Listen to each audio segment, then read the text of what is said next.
Hi friends, welcome back to Punar creations YouTube channel. Hand stitching ಸೀರೀಸಲ್ಲಿ running stitch complete ಆಗಿದೆ, double running stitch complete ಆಗಿದೆ. ಇವತ್ತು ನಾವು back ಸ್ಟಿಚ್ನ ನೋಡೋಣ. ಬ್ಯಾಕ್ ಸ್ಟಿಚಿಗೆ ನಾನಿಲ್ಲಿ ಲೈನ್ ಹಾಕಿ ಸೂಜಿಗೆ ದಾರ ಹಾಕಿ ರೆಡಿ ಮಾಡಿ ಇಟ್ಕೊಂಡಿದ್ದೀನಿ. ಬ್ಯಾಕಿಂದ ಸ್ಟಾರ್ಟ್ ಮಾಡಿದ್ದೀನಿ. ಇವಾಗ ನಾನಿಲ್ಲಿ ಫಸ್ಟು ಬಟ್ಟೆ ಹಿಂದೆಯಿಂದ ಸೂಜಿ ಚುಚ್ಚಿ ದಾರನ ಮೇಲೆ ತೊಗೊಂಡಿದ್ದೀನಿ. ಫಸ್ಟ್ ಸ್ಟಿಚ್ಚು ಮಾಮೂಲಿ ರನ್ನಿಂಗ್ ಸ್ಟಿಚ್ಚೆಲ್ಲ ಹೆಂಗೆ ಆಗ್ತಾಯಿದ್ವಿ ಹಂಗೆ ಒಂದು ಸ್ಟಿಚ್ ಮುಂದೆ ಹೋಗಿದ್ದೀನಿ ನಾನು. ಈಗ ರನ್ನಿಂಗ್ ಸ್ಟಿಚ್ಗಳಲ್ಲಿ ನಾವು ಇವಾಗ ಹೆಂಗೆ ಫಸ್ಟ್ ಸ್ಟಿಚ್ ಮಾಡಿದ್ವಿ ಅದೇ ಥರ ಕಂಟಿನ್ಯೂಸ್ ಆಗಿ ಸ್ಟಿಚ್ ಮಾಡ್ತಾ ಹೋಗ್ತೀವಿ. ಆದರೆ ಬ್ಯಾಕ್ ಸ್ಟಿಚ್ಚಲ್ಲಿ ಏನಂತ ಹೇಳಿದ್ರೆ, ಇವಾಗ ತೋರಿಸ್ತಿದ್ದೀನಿ ನೋಡಿ ನಾನಿಲ್ಲಿ.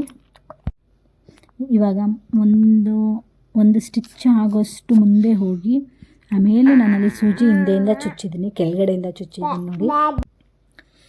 ಅಲ್ಲಿ ಗ್ಯಾಪ್ ತೋರಿಸ್ತಾ ಇದ್ದಲ್ಲ, ಅಷ್ಟು ಗ್ಯಾಪ್ ಬಿಟ್ಟು ಮುಂದೆ ಹೋಗಿ ಕೆಳಗಡೆಯಿಂದ ಸೂಜಿ ತಂದಿದ್ದೀನಿ.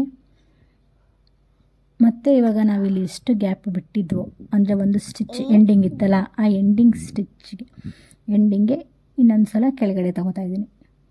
ಅಂದರೆ ರನ್ನಿಂಗ್ ಸ್ಟಿಚ್ಗಳಲ್ಲಿ ಸ್ಟ್ರೇಟು ಹೊಲಿತಾ ಹೋಗ್ತೀವಿ. ಇಲ್ಲಿ ಒಂದು ಸ್ಟೆಪ್ ಮುಂದೆ ಹೋಗಿ ಮತ್ತೆ ರಿವರ್ಸ್ ಹಿಂದೆ ಬಂದು ಸೂಜಿನ ಕೆಳಗಡೆ ತಗೋತೀವಿ ನೋಡಿ. ಇವಾಗ ಮತ್ತೆ ಇನ್ನೊಂದು ಸ್ಟಿಚ್ ತೋರಿಸ್ತಾ ಇದ್ದೀನಿ. ಒಂದು ಸ್ಟಿಚ್ ಆಗೋಷ್ಟು ಜಾಗ ಬಿಟ್ಟು ಮುಂದೆ ಹೋಗಿ ಹಿಂದೆಯಿಂದ ಸೂಜಿ ತಂದು ಮತ್ತೆ ಹಿಂದೆಗೆ ಹಿಂದಿನ ಸ್ಟಿಚ್ ಲಾಸ್ಟ್ ಎಂಡಿಂಗಿಗೆ ಒಂದು ಸ್ಟಿಚ್ ಹಾಕಿದ್ರೆ ಬ್ಯಾಕ್ ಸ್ಟಿಚ್ ಕಂಪ್ಲೀಟ್ ಆಗುತ್ತೆ ನೋಡಿ.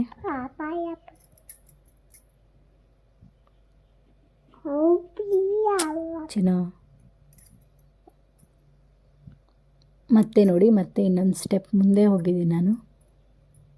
ಮುಂದೆ ಹೋಗಿ ಮತ್ತೆ ಹಿಂದೆ ಅಲ್ಲಿ ತೋರಿಸ್ತಾ ಇದ್ದೀನಲ್ಲ ಆ ಎಂಡಿಂಗಿಗೆ ಮತ್ತೆ ಹಿಂದೆ ಬಂದು ಸ್ಟಿಚ್ ಹಾಕ್ತೀವಿ ನೋಡಿ. ಹಿಂದೆ ನಾನು ತೋರಿಸಿರೋ ಥರ ಈ ಥರ ಸ್ಟಿಚ್ ಬರ್ತಾ ಹೋಗ್ತಾ ಇದೆ. ಹಿಂದೆನೂ ಮುಂದೆ ಹೇಗೆ ಸ್ಟಿಚ್ ಮಾಡ್ತೀವೋ ಹಿಂದೆನೂ ಅದೇ ಥರ ಸ್ಟಿಚ್ ಲಾಕ್ ಆಗ್ತಾ ಬರ್ತಾ ಇದೆ. ಅಂದರೆ ನಮಗೆ ಮಿಷಿನ್ ಫಿನಿಶಿಂಗ್ ಸ್ಟಿಚ್ ಕೊಡುತ್ತೆ ಇದು ಬ್ಯಾಕ್ ಸ್ಟಿಚ್ ಅನ್ನೋದು.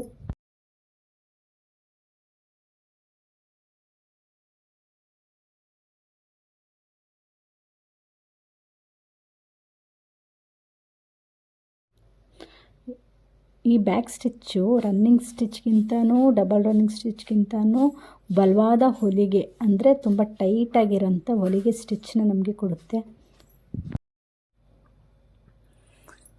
ನೋಡಿ. ಇಲ್ಲಿ ಇವಾಗ ನಾನು ಸ್ಟಿಚ್ ಮಾಡ್ತಾ ಇದ್ದೀನಿ. ಮುಂದೆ ಹೋಗಿ ಹಿಂದೆ ಬಂದು ಮುಂದೆ ಹೋಗಿ ಹಿಂದೆ ಬಂದಾಗ ನಮಗಲ್ಲಿ ಮಿಷಿನ್ ಹೊಲಿಗೆ ಥರನೇ ನಮಗೆ ಕ್ರಿಯೇಟ್ ಆಗುತ್ತೆ. ಮಿಷಿನ್ ಸ್ಟಿಚ್ ಏನು ಬರುತ್ತೆ, ಮಿಷಿನಲ್ಲಿ ಇವಾಗ ನಾವು ಬಾಬಿನ್ ಕೆಳಗಡೆ ಹಾಕಿರ್ತೀವಿ, ಮೇಲ್ಗಡೆ ಸೂಜಿಯಿಂದ ದಾರ ಬರ್ತಾ ಇರ್ತದೆ, ಮತ್ತು ಕೆಳಗಡೆಯಿಂದ ಬಾಬಿನಿಂದ ಬರ್ತಾ ಇರುತ್ತೆ. ಇವಾಗ ನಾವು ಮಿಷಿನಲ್ಲಿ ಸ್ಟಿಚ್ ಮಾಡಿದ್ರೆ ಒಂದು ಬಟ್ಟೆ ತೊಗೊಂಡ್ರೆ ಮೇಲ್ಗಡೆನೂ ಸ್ಟಿಚ್ ಬಂದಿರುತ್ತೆ ಮತ್ತು ಬಟ್ಟೆ ಕೆಳಗಡೆನೂ ಸ್ಟಿಚ್ ಬಂದಿರುತ್ತೆ. ಅದೇ ರೀತಿ ಅದೇ ಮೆಥಡ್ ಇಲ್ಲಿ ಫಾಲೋ ಆಗುತ್ತೆ. ಇವಾಗ ನಾವಿಲ್ಲಿ ಮುಂದೆ ಹೋಗಿ ಹಿಂದೆ ಬಂದು ಮತ್ತೆ ಸೂಜಿ ಚುಚ್ಚಿ ಹಿಂದೆಯಿಂದ ತರೋದ್ರಿಂದ ನಮಗೆ ಮಿಷಿನ್ ಹೊಲಿಗೆ ಇಲ್ಲಿ ಕ್ರಿಯೇಟ್ ಆಗುತ್ತೆ. ನಾನಿಲ್ಲಿ ಕಂಟಿನ್ಯೂ ಮಾಡ್ತಾ ಹೋಗ್ತಾ ಇದ್ದೀನಿ ನೋಡಿ. ಆಲ್ಮೋಸ್ಟ್ ಕಂಪ್ಲೀಟ್ ಮಾಡಿದ್ದೀನಿ. ಇವಾಗ ನಾನು ನಿಧಾನವಾಗಿ ಹಾಕ್ತಾ ಹೋಗ್ತೀನಿ. ನಾನೇನು ಇನ್ನೂ ಫಾಸ್ಟ್ ಮಾಡೋಷ್ಟು ನನಗೇನು ಇನ್ನು ಕಲ್ತಿಲ್ಲ. ನಾನು ನಿಧಾನವಾಗಿಯೇ ಇವಾಗ ಪ್ರಾಕ್ಟೀಸ್ ಮಾಡ್ತಾ ಹೋಗ್ತಾ ಇದ್ದೀನಿ ನೋಡಿ. ಅಲ್ಲಿ ತೋರಿಸ್ತಾ ಇದ್ದೀನಿ ನಾನು ಇನ್ನು ಮತ್ತೆ ಸ್ಟಿಚ್ ಹಾಕಿ ಮುಂದೆ ಹೋಗಿ ಹಿಂದೆ ಬರ್ತಾಯಿದ್ದೀನಿ, ಮುಂದೆ ಹೋಗಿ ಹಿಂದೆ ತಗೊಬರ್ತಾಯಿದ್ದೆ. ಒಂದು ಸ್ಟಿಚ್ಚಷ್ಟು ಪ್ಲೇಸ್ ಬಿಟ್ಟು ಮುಂದೆ ಹೋಗಿ ಮತ್ತೆ ಹಿಂದೆ ಬಂದು ಚುಚ್ಚಿ ಮತ್ತೆ ಸೂಜಿ ಕೆಳಗಡೆಯಿಂದ ತೊಗೊಂಡು ಮತ್ತೆ ಹಿಂದೆ ಬರೋದಷ್ಟೇ. ಇದರಲ್ಲಿ ಬ್ಯಾಕ್ ಸ್ಟಿಚ್ಚು ರೆಡಿ ಆಗುತ್ತೆ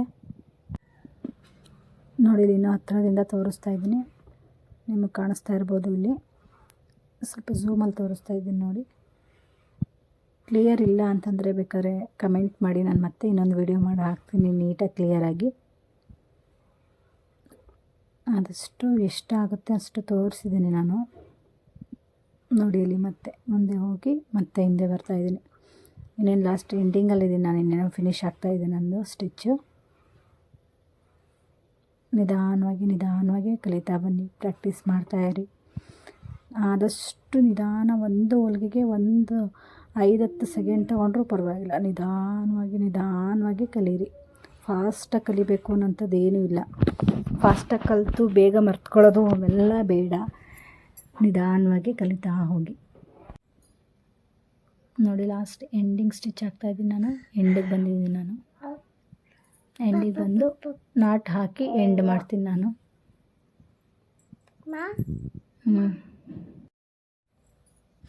ನೋಡಿ ಫ್ರೆಂಡ್ಸ್, ಇವಾಗ ಲಾಸ್ಟ್ ಎಂಡಿಂಗಲ್ಲಿದ್ದೀನಿ. ಎಂಡಿಂಗ್ ಸ್ಟಿಚ್ ಆಯಿತು. ಬ್ಯಾಕಿಂದ ಈ ಥರ ಕಾಣಿಸುತ್ತೆ ನೋಡಿ. ನಮಗೆ ಮಿಷಿನ್ ಫಿನಿಶಿಂಗ್ ವರ್ಕ್ ಸಿಗುತ್ತೆ ಇಲ್ಲಿ. ನಾನಿಲ್ಲಿ ಇವಾಗ ನಾಟ್ ಹಾಕೋತಾ ಇದ್ದೀನಿ. ಫಿನಿಷ್ ಮಾಡಿ ನಾಟ್ ಹಾಕಿದ್ರೆ ಮುಗೀತಿದ್ದು ಸ್ಟಿಚಿಂಗು. ನನಗೆ 2.5 ವರ್ಷದ ಮಗು ಇದ್ದಾನೆ. ಆ ಮಗುದೇ ಸೌಂಡು ಇದು. ವಾಯ್ಸ್ ಓವರ್ ಕೊಡಬೇಕಾದ್ರೆ ತುಂಬ ಡಿಸ್ಟರ್ಬ್ ಮಾಡ್ತಾಯಿದ್ದಾನೆ. ಪ್ಲೀಸ್ ಬೇಜಾರು ಮಾಡ್ಕೊಬೇಡಿ ಫ್ರೆಂಡ್ಸ್, ಯಾರು ಡಿಸ್ಟರ್ಬ್ ಆಗಿದ್ರೆ. ಸೂಜಿಲಿ ಸ್ವಲ್ಪ ಬಟ್ಟೆ ತೊಗೊಂಡು ದಾರಾನ 2 ಸಾರಿ ಸೂಜಿ ಮೇಲಿಂದ ತೊಗೊಬಂದು ನಿಧಾನವಾಗಿ ಎಳೆದ್ರೆ ನಾಟ್ ಕಂಪ್ಲೀಟ್ ಆಗುತ್ತೆ. ನೋಡಿ ಇಲ್ಲಿ ಹಾಕ್ತಾಯಿದ್ದೀನಿ. ಹಿಂದೆಯಿಂದ ದಾರ ತೊಗೋತಾ ಇದ್ದೀನಿ. ಸೂಜಿ ಮೇಲಿಂದ 2 ರೌಂಡ್ ತೊಗೊಂಡು ನಿಧಾನವಾಗಿ ಎಳೆದ್ರೆ ಒಂದು ಗಂಟು ಕ್ರಿಯೇಟ್ ಆಗುತ್ತೆ ಅಲ್ಲಿ. ನೋಡಿ ಫ್ರೆಂಡ್ಸ್, ಇವಾಗ ಫೈನಲ್ ಲುಕ್ ಈ ಥರ ಇದೆ ಬ್ಯಾಕ್ ಸ್ಟಿಚ್ದು. ನೋಡೋದಕ್ಕೆ ಸೇಮ್ ರನ್ನಿಂಗ್ ಸ್ಟಿಚ್ ಥರನೇ ಇರುತ್ತೆ, ಆದರೆ ಹಿಂದೆಯಿಂದ ಬ್ಯಾಕ್ ಸ್ಟಿಚ್ ಚೇಂಜ್ ಇರುತ್ತೆ. ಮಿಷಿನ್ ಫಿನಿಶಿಂಗ್ ವರ್ಕ್ ಸಿಗುತ್ತೆ ನಮಗೆ. ನೋಡಿ ಈ ಥರ ಇರುತ್ತೆ.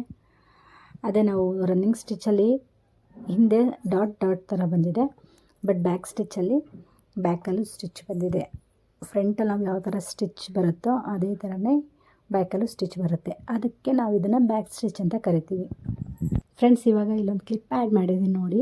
ನಾನು ಸ್ಟಿಚಿಂಗ್ ಮಾಡುವಾಗ ನನಗೆ ಸ್ವಲ್ಪ ತಪ್ಪಾಗಿತ್ತು ಇಲ್ಲಿ ಸ್ಟಿಚಿಂಗ್, ಅದಕ್ಕೆ ನಾನು ಅದನ್ನು ರಿಮೂವ್ ಮಾಡೋಕ್ಕೆ ನೋಡಿದೆ. ಬಟ್ ಅದು ನಾವು ರನ್ನಿಂಗ್ ಸ್ಟಿಚ್ನ ರಿಮೂವ್ ಮಾಡಿದಷ್ಟು ಈಸಿಯಾಗಿ ಬ್ಯಾಕ್ ಸ್ಟಿಚ್ನ ರಿಮೂವ್ ಮಾಡೋಕ್ಕಾಗೋದೇ ಇಲ್ಲ. ನೋಡಿ ಇಲ್ಲೇ ತೋರಿಸ್ತೀನಿ ನಾನು ಇವಾಗ ವೀಡಿಯೋದಲ್ಲಿ.